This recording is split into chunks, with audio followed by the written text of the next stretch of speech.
हर कोई ये कहता है पॉजिटिव सोचो, सकारात्मक ऊर्जा रखो, सकारात्मक ऊर्जा रखो, अच्छा सोचो, अच्छे विचार सुनो, सत्संग सुनो, संतों की वाणी सुनो। लेकिन इससे होगा क्या?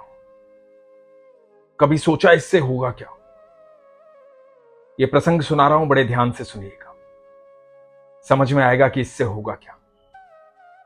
हरे कृष्ण दोस्तों, मैं हूं अनुज शर्मा। एक बार एक दादाजी अपने पोते को रोजाना भगवत गीता सुनाते थे। जब भी भगवत गीता का पाठ करते, पोते को साथ में बिठा लेते, रोज उसको सुनाते, रोज पोता सुनता। एक दिन पोते ने कहा कि दादाजी एक बात बताओ, आप रोज मुझे श्रीमद् भगवत गीता सुनाते हो, लेकिन मुझे याद तो रहती नहीं है, तो क्या फायदा आपका भगवत गीता सुनाने का और मेरा यहां बैठ करके सुनने का? दादाजी मुस्कुराए। दादाजी ने कहा कि अच्छा एक काम कर।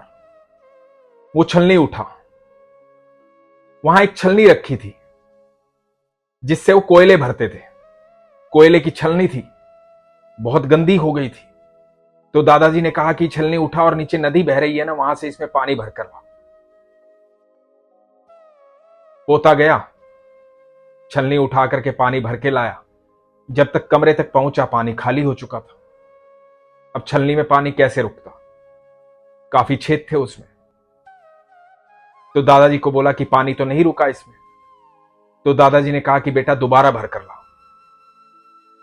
पोता दोबारा गया, दोबारा कोशिश की।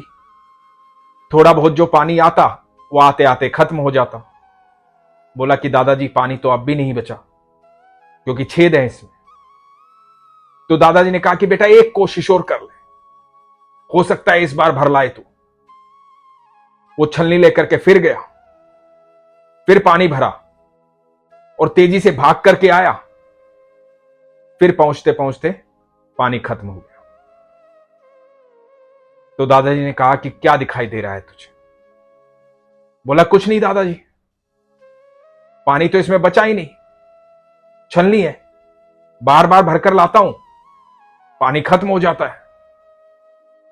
तो दादाजी ने कहा कि तुझे दिखाई दे रहा है कि ये छलनी साफ हो गई?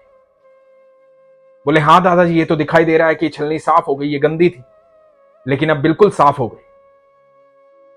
तो दादाजी ने कहा कि बस बेटा, यही बताना चाहता था, जो तू भगवत गीता सुनता है ना, उससे तेरा चित्त शुद्ध हो रहा है। तुझे याद हो रही है या नहीं हो रही है, उससे कोई फर्क नहीं पड़ रहा है, लेकिन तेरा मन शुद्ध हो रहा है। धीरे धीरे ऐसा समय आएगा जब तुझे याद होनी शुरू हो जाएगी।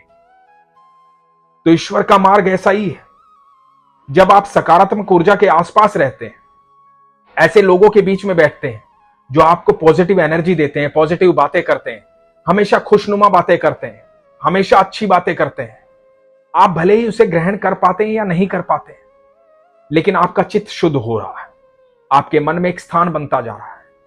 सकारात्मक ऊर्जा लगातार आपको घेरते जा रही है और नकारात्मक ऊर्जा की कमी होती जा रही है।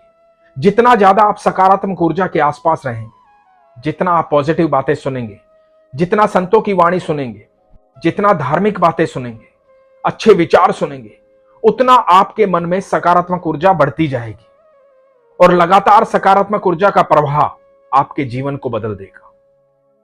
आपके विचार बदल जाएंगे। जैसे जैसे आप नकारात्मक ऊर्जा की तरफ जाएंगे, नकारात्मक चीजों को देखेंगे, उस तरह की बातें सुनेंगे, तो नकारात्मक ऊर्जा का प्रवाह बढ़ता जाएगा, सकारात्मक ऊर्जा कम होती जाएगी। अब यह फैसला आपको लेना है कि जीवन में सकारात्मक ऊर्जा को बढ़ाना है या नकारात्मक ऊर्जा को बढ़ाना है।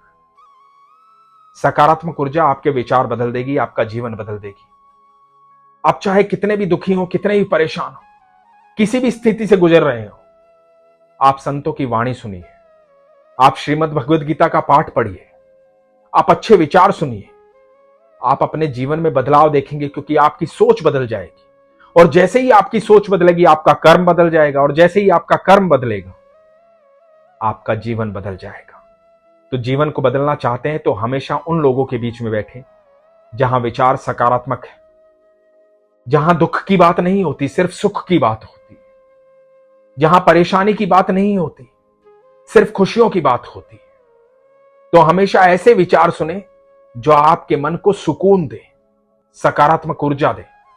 फिर देखिए आपके जीवन से दुख कोसों दूर चला जाएगा। जब आप ईश्वर की बातें सुनेंगे, विश्वास करेंगे, आपका विश्वास धीरे धीरे प्रगाढ़ होगा। जब धीरे धीरे विश्वास प्रगाढ़ होगा तो दुख आपसे कोसों दूर चला जाएगा, क्योंकि जहां ईश्वर होते हैं वहां दुख नहीं होता है। दुख की एक खासियत है, जब भी आता है ईश्वर को साथ लेकर आता है। अब ये आपका नजरिया है कि आपको किसे देखना है, दुख को देखना है या ईश्वर को देखना है। यदि आप ईश्वर को देख लेंगे तो दुख दूर भाग जाएगा। तो अपने जीवन के दुख को दूर भगाना चाहते हैं तो बस ईश्वर को देखिए, सकारात्मक ऊर्जा को देखिए, खुश रहिए, विश्वास रखिए।